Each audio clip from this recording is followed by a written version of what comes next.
So I was coming out here to one of my favorite spots just to stand behind the apartments and admire the beautiful little creek. It's not that beautiful, but you know, when we're in the middle of the mountain city, and this is as close as I can get to all the beautiful trails we go on, I was coming out here to just admire the lovely creek and see what's going on. And I looked down and got a little bit of a surprise. So you guys see what the surprise is. I'm going to give you just a second. This is a way of remembering that even when you're out enjoying the beauty of nature, you need to be careful about where you're going and what you're doing. Because we have this guy. And there we go. Do you see the snake now?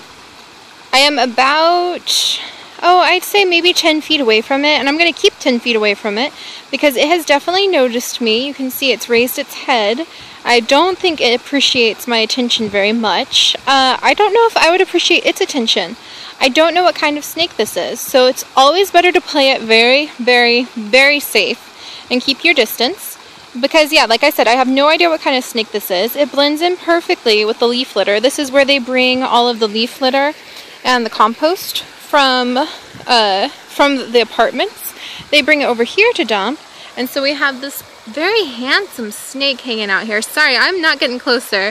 One of the things I'm saving up for is actually a better recording camera so that we can get some good wildlife video. But yeah, I don't recognize this snake. It could be harmless, it might not be, and you know, I just don't want to bother it. It's kind of rude. I don't see a reason to go and pick it up to show you guys right now, but we will admire it from afar, and I will try to look up some information and get back to you a little bit with what this is.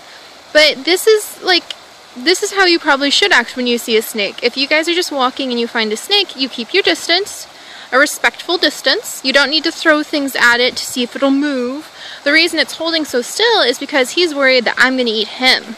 So he's a nice big fat snake too. Look at that. I wonder if it ate something recently.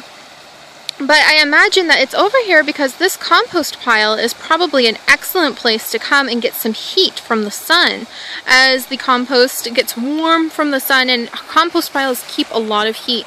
And as snakes are cold-blooded and it is getting a lot colder lately, I imagine that this particular snake has been very, very happy to come over here, rest by the creek where there might be little mice, and there's a ton of finches that I often see in the compost heap here. So maybe he's here to try to eat some of the birds, but it blends in perfectly. And when you find a snake in the wild, you know, you just want to give it distance and space, just to be safe and just to be respectful, as you would with any wild creature.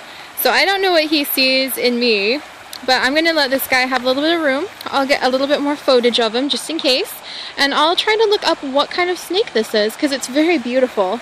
Man, I wish I could go pick it up, but like I said, that's my impulse. That's my human impulse of curiosity, is to go and pick it up, and that's just kind of rude to a wild creature, you know what I mean? He probably has never run into a human before, because unfortunately a lot of people kill snakes, and he's just doing his job, doing pest management and resting. But yeah, let's just say that definitely got my heart beating a little bit faster when I glanced down and found him. So here is the third snake I've ever seen in North Carolina, different from the other two, and it's a big one. Let me see if I can, like, here's my hand. That's not good distance. In fact, he looks a lot bigger that way.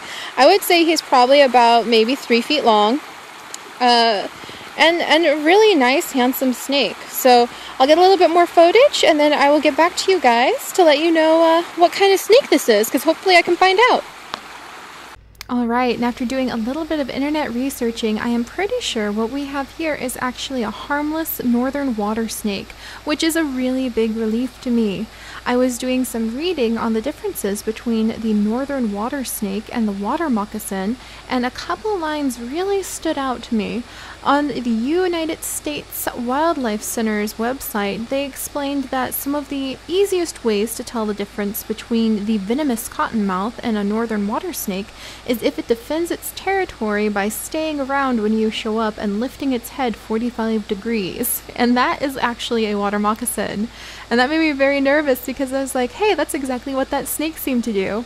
But after comparing a lot more pictures, I think what we have here is a harmless northern water snake, which are often killed and pursued because people think they are the dangerous water moccasin. But this little one should be just fine, especially since I respected its space and left it alone.